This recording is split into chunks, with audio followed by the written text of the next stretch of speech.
Hello friends, आप सभी का स्वागत है हमारे इस नए कोर्स के नए वीडियो में जिसका टाइटल है एडब्लॉक एपीआई। मैं हूं संजय। तो पिछले वीडियोस में गाइस जो हमने कंप्लीट किया था वो थी हमारे कैटेगरी मॉड्यूल, जहां हमने 3 एपीआईज क्रिएट किए called create category API, list category API and delete category API.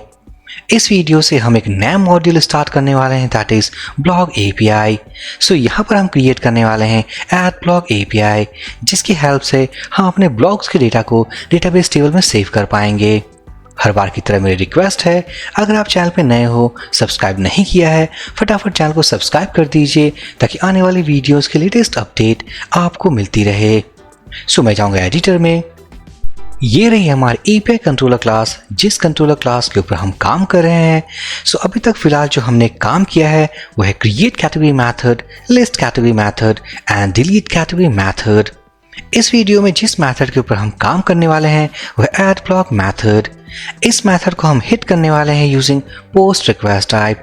साथ ही साथ इस मेथड में हम सेंड करेंगे अपने फॉर्म डेटा को।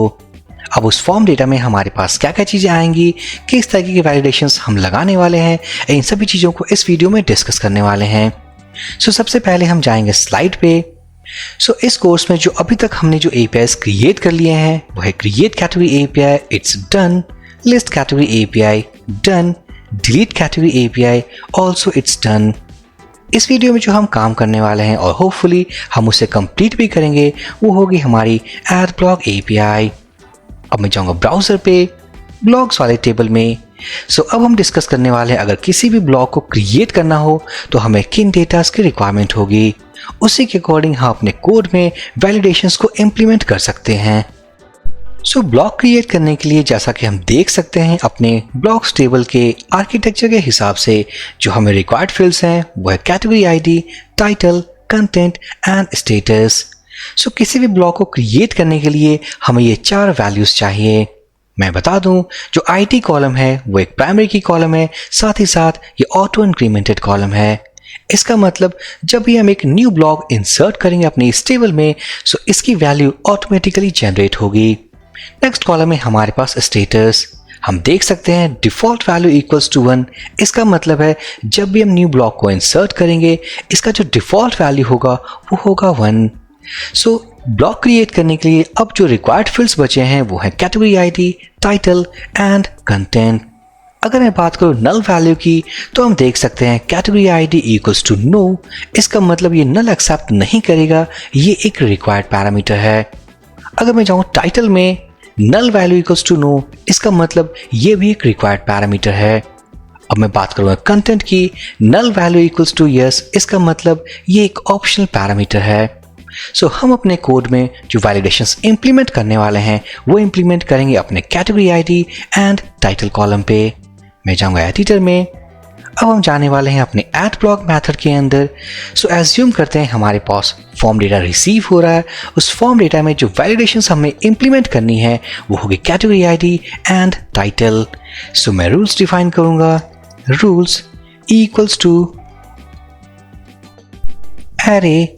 इस एरे के अंदर हम पास करने वाले हैं category underscore ID and title. अब जो वैलिडेशन रूल हम यूज करने वाले हैं दैट इज रिक्वायर्ड। मैं इसे कॉपी करूंगा और हम यहाँ इसे पेस्ट कर देंगे। सो फिलहाल हमारे पास 2 वैलिडेशन रूल्स हैं हमारे category ID and title field के लिए। अब मैं यूज करने वाला हूँ if else block. So if मैं यूज करूंगा वैलिडेट मैथड। वैलिडेट हम पास करने वाले हैं अपने सारे रूल्स। एक्सक्लेमेशन साइन में ऐड करूंगा। इसका मतलब अगर हमारे पास किसी तरीके की वैलिडेशन एरर मैसेजेस आती हैं सो उस केस में हम जाएंगे अपने इस इफ ब्लॉक में। सो इफ ब्लॉक क्या है, ये एक एरर ब्लॉक है। अदरवाइज अगर हमारे पास कोई वैलिडेशन एरर मैसेज नहीं है सो उस केस में हम जाएंगे अपने इस एल्स ब्लॉक में, मतलब सक्सेस ब्लॉक में। सो मैं रिस्पॉन्स प्रिपेयर करूंगा। Response equals to array status equals to false, message equals to this validator, और मैं यूज करने वाला हूं get errors method। सो जितने भी एरर मैसेजेस हम रिसीव करने वाले हैं अपने इस एप्लीकेशन के थ्रू, हम उसे रिटर्न करेंगे अपने इस मैसेज की में।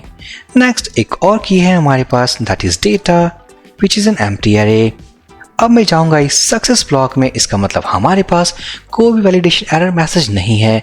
सक्सेसफुल तरीके से हम title ID means category ID and title को हम रिसीव कर पा रहे हैं। सो हम डेटा को प्रिपेयर करेंगे और हम उस डेटा को अपने ब्लॉक्स वाले टेबल में इंसर्ट करेंगे। एक और बात, जो कैटेगरी आईडी हम रिसीव करने वाले हैं, मेक श्योर वो कैटेगरी आईडी हमारे कैटेगरीज टेबल में एक्सिस्ट होनी चाहिए। अगर मैं जाऊं टेबल स्ट्रक्चर में, मैं डेटाबेस को एक न्यू टैब में ओपन करने वाला हूं। मैं क्लिक करूंगा कैटेगरीज टेबल, मैं जाऊंगा स्ट्रक्चर। सो इस कैटेगरीज टेबल में हमारे पास जो कॉलम्स हैं वो आईडी, नेम एंड स्टेटस। सो ये जो आईडी है वो बेसिकली हमारे इस ब्लॉक्स टेबल में कैटेगरी आईडी है। सो कहने का मतलब है जो भी कैटेगरी आईडी हम रिसीव करेंगे अपने फॉर्म डेटा में, वो आईडी हमारे इस टेबल में एग्जिस्ट होनी चाहिए। अगर वो एग्जिस्ट नहीं होगी तो अगर कैटेगरी हमारे पास नहीं है तो उसके अंदर ब्लॉक्स फिर कैसे क्रिएट होंगे।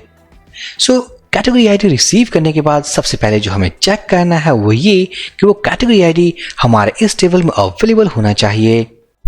अब हम जाएंगे अपने सक्सेस ब्लॉक में। सो इस सक्सेस ब्लॉक में जो डेटा हम रिसीव कर पा रहे हैं वो है कैटेगरी आईडी एंड टाइटल। सो सबसे पहला जो चेक पॉइंट हम यूज करने वाले हैं, जो कैटेगरी आईडी हम रिसीव करेंगे वो एग्जिस्ट होनी चाहिए। सो कैटेगरीज टेबल के साथ कोई भी ऑपरेशंस परफॉर्म करने के लिए, चाहे वो सेलेक्ट कमांड हो, इंसर्ट कमांड हो, सो यहाँ पर हम यूज करने वाले हैं find method, it means select command. So categories table के साथ कोई भी ऑपरेशंस परफॉर्म करने के लिए हम एक ऑब्जेक्ट क्रिएट करने वाले हैं अपने इस कैटेगरी मॉडल की। सो मैं जाऊंगा अपने इस सक्सेस ब्लॉक में, category object equals to new and category model. अब इस ऑब्जेक्ट के हेल्प से जो हम मेथड कॉल करने वाले हैं that is find method. So category data equals to category object और हम यूज करने वाले हैं फाइंड मेथड। सो इस फाइंड मेथड में जैसा कि हम हिंट सेक्शन में देख सकते हैं, हमें एक आईडी पास करनी है और वो आईडी जब हम पास करेंगे तो ये ऑब्जेक्ट फाइंड मेथड के हेल्प से ये कंपेयर करेगी विथ प्राइमरी की कॉलम। सो कैटेगरी आईडी हम फॉर्म डेटा में रिसीव कर रहे हैं। सो यहां पर मैं कहूंगा category ID equals to this request. मैं यूज करने वाला हूं गेट वेयर मेथड और हम अपने फॉर्म डेटा से रिसीव करेंगे कैटेगरी आईडी कॉलम वैल्यू। अब मैं इस आईडी को पास करने वाला हूं अपने इस फाइंड मेथड में और बिहाइंड द सीन ये मैच करेगी हमारे कैटेगरीज टेबल के आईडी कॉलम के साथ। सो अगर वो कैटेगरी आईडी मींस वो कैटेगरी अगर अवेलेबल है तो हमारे इस वेरिएबल में वैल्यू होंगे, अदरवाइज ये जो वेरिएबल होगा ये एक एम्प्टी एरे होगा। सो यहां पर हम चेक करेंगे if not empty category data, इसका मतलब ये अगर एम्प्टी नहीं है तो कैटेगरी फाउंड, अदरवाइज हम जाएंगे अपने एल्स ब्लॉक में, नो कैटेगरी फाउंड। तो हम एक रिस्पॉन्स को प्रिपेयर करने वाले हैं। मैं इस रिस्पॉन्स को कॉपी करूंगा, पेस्ट करेंगे, status equals to false, message में होगा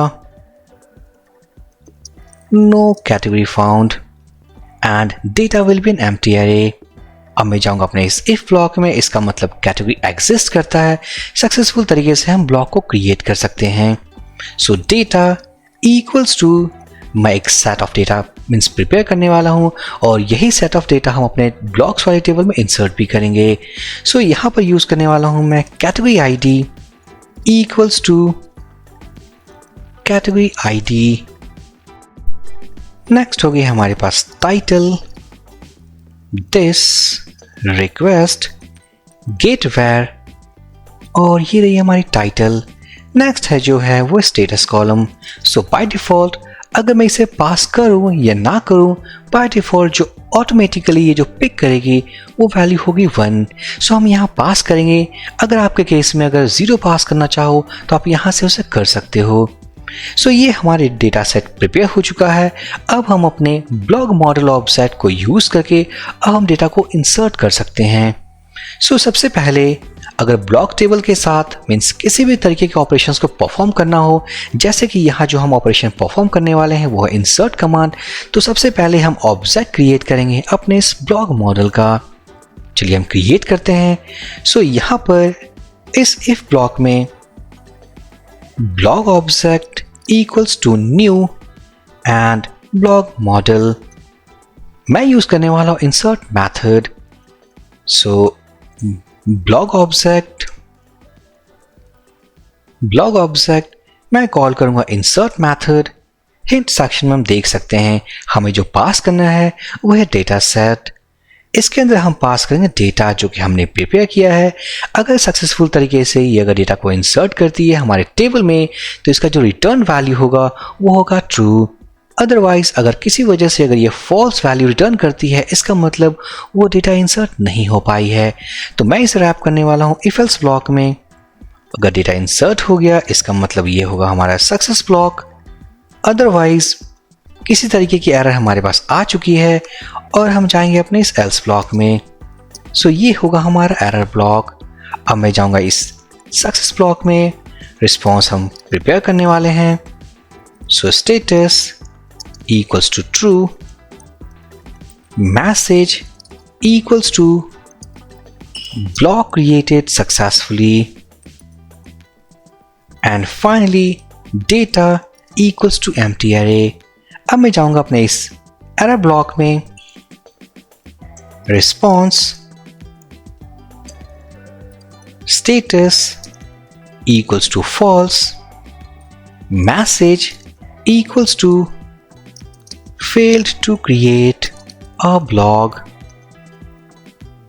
and finally data equals to an empty array। So successfully हमने अपने केसेस के अकॉर्डिंग सारे इफ एल्स ब्लॉक को प्रिपेयर कर लिया है। सो अगर मैं जाऊँ टॉप और मैं इस वैलिडेट को कोलैप्स करूँगा, सो बंद करूँगा मैं इस इफ ब्लॉक को, एल्स ब्लॉक को, और इस मेथड के बॉटम पे हम रिस्पॉन्स को रिटर्न करने वाले हैं। सो रिटर्न दिस रिस्पॉन्ड क्रिएटेड, और मैं पास करने वाला हूँ रिस्पॉन्स वेरिएबल। सो सक्सेसफुली हमने सारे लॉजिक्स इंप्लीमेंट कर लिए हैं अपने इस ऐड ब्लॉक मेथड में। अब हम जो करने वाले हैं वो है इस मेथड की टेस्टिंग। तो सबसे पहले मैं जाने वाला हूँ कॉन्फ़िग फोल्डर में और ओपन करूँगा routes.php। सो अगर इस मेथड को अगर हमें कॉल करना हो तो हम यूज़ करेंगे add-block route, और इसे हम हिट करेंगे यूजिंग पोस्ट रिक्वेस्ट टाइप। मैं जाऊँगा पोस्टमैन में, उससे पहले हम स्टार्ट करेंगे अपने डेवलपमेंट सर्वर को। सो PHP स्पार्क सर्व डेवलपमेंट सर्वर स्टार्ट हो चुका है। मैं कॉपी करूँगा इस प्रोजेक्ट URL को, कॉपी लिंक पोस्टमैन, ये हमारा प्रोजेक्ट URL /API add-blog, और मैं सेलेक्ट करने वाला हूँ पोस्ट रिक्वेस्ट टाइप। मैं जाऊँगा इस ऑथ टैब में, क्योंकि हम बेसिक ऑथेंटिकेशन सिस्टम यूज़ कर रहे हैं, हमें पास करना है एक valid user name and valid password. So मैं जाऊँगा इस ऑथ टैब में, type equals to basic auth. Next हम जाने वाले हैं अपने इस बॉडी टैब में और हम सेलेक्ट करने वाले हैं फॉर्म डेटा, और हमें जो पास करना है वो है category ID, title and status. So by default status का वैल्यू 1 है, बट यहाँ पर अगर मैं चाहूँ तो हम उस वैल्यू को भी अपने फॉर्म डेटा में रिसीव कर सकते हैं। सो इंस्टेड ऑफ 1 अगर मैं इसे भी डायनामिक कर दूँ, so this request get where status, मैं सेव करूँगा। मैं जाऊँगा पोस्टमैन में, और यहाँ पर अगर मैं बिना डेटा पास किए अगर मैं क्लिक करूँ सेंड बटन, तो हमारे पास वैलिडेशन एरर मैसेजेस हैं, that is the category ID field is required and the title field is required. So इसका मतलब जो वैलिडेशन हमने इंप्लीमेंट किया था वो प्रॉपर तरीके से वर्क कर रही है। अब हम डेटा को पास करने वाले हैं। सो सबसे पहला जो हम पास करेंगे वो होगी हमारी category ID। So category ID अगर मैं जाऊँ अपने टेबल में, सो हम चेक करने वाले हैं हमारे टेबल में कितनी कैटेगरीज अवेलेबल हैं। सो फिलहाल हमारे पास कोई कैटेगरी नहीं है, तो हम इसमें इंसर्ट करेंगे। मैं क्लिक करूंगा इंसर्ट टैब में, इलेक्ट्रॉनिक्स स्टेटस इक्वल्स टू 1। मैं गो बटन पे क्लिक करूंगा, एक कैटेगरी हमने इंसर्ट कर लिया है। नेक्स्ट इंसर्ट करूंगा मैं books, click on go button. Next insert करने वाले हैं हम मोबाइल्स। अब मैं क्लिक करूंगा ब्राउज पे। सो यहाँ पर हमारे पास 3 कैटेगरीज अवेलेबल है। यहाँ पर फिलहाल जो हमने इंसर्शन किया वो हमने मैनुअल इस टैब पे क्लिक करके किया, बट जैसा कि हम जानते हैं हमारे पास एपीआई अवेलेबल है। आप उस एपीआई को भी यूज करके आप कैटेगरीज को इंसर्ट कर सकते हो।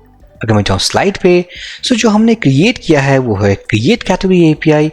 आप इस एपीआई को यूज करके आप कैटेगरीज को इंसर्ट कर सकते हो।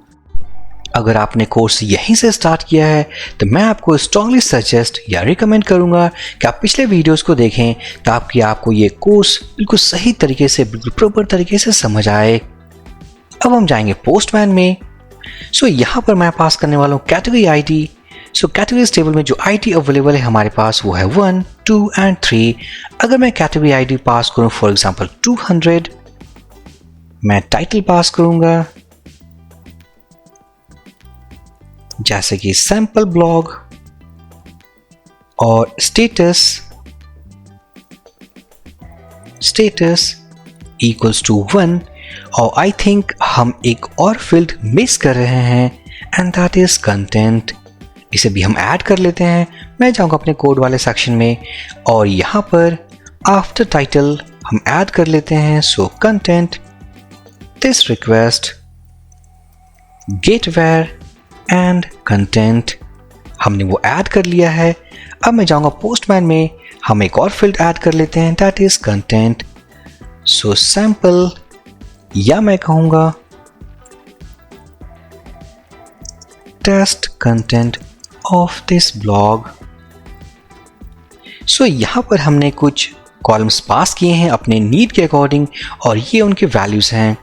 यहाँ पर जो वैल्यूज हमने पास किए हैं अगर उन वैल्यूज को हम देखें तो category ID equals to 200 exist नहीं करती है। मैं क्लिक करूंगा सेंड बटन पे, no category found. So proper तरीके से जो हमने चेक पॉइंट अप्लाई किया हुआ है, इंप्लीमेंट किया हुआ अपने कैटेगरी के लिए, वो सही तरीके से वर्क कर रही है। तो मैं पास करने वाला हूँ कैटेगरी आईडी 2 जो कि एग्जिस्ट करती है। मैं क्लिक करूंगा सेंड बटन पे। So block created successfully. अगर मैं जाऊँ टेबल में, ब्लॉक्स वाले टेबल में क्लिक ऑन ब्राउज, तो हम देख सकते हैं सक्सेसफुली हमने एक ब्लॉक क्रिएट कर लिया है। सो चलिए फटाफट कुछ और ब्लॉक्स क्रिएट कर लें। सो इसी आईडी में मैं क्रिएट करने वाला हूँ sample block 2। This is content to status equals to 0। Click on send button, block created. मैं रिलोड करूंगा। सो यहाँ पर हमारे पास एक और ब्लॉक अवेलेबल है स्टेटस इक्वल्स टू 0। अब इस बार हम एक नया ब्लॉक क्रिएट करेंगे of this category electronics. So ID equals to 1, sample block 3 and test content of this block equals to 3। Click on send button, block created. मैं reload करूंगा। ब्लॉक्स टेबल में और हम देख पाएंगे हमारे पास कैटेगरी आईडी इक्वल्स टू 1 और ये उसके इंफॉर्मेशन। सो सक्सेसफुली गाइज हमने एक और एपीआई क्रिएट कर लिया है that is ad block API. So मैं इसे मार्क कर दूंगा डन। सो आई होप ये वीडियो आपको काफ़ी अच्छी लगी होगी, आपको कुछ नया सीखने को मिला होगा। सो प्लीज़ लाइक कर दें, कमेंट कर दें एंड चैनल को सब्सक्राइब कर दें। So for this video session guys, thank you for watching and have a great day.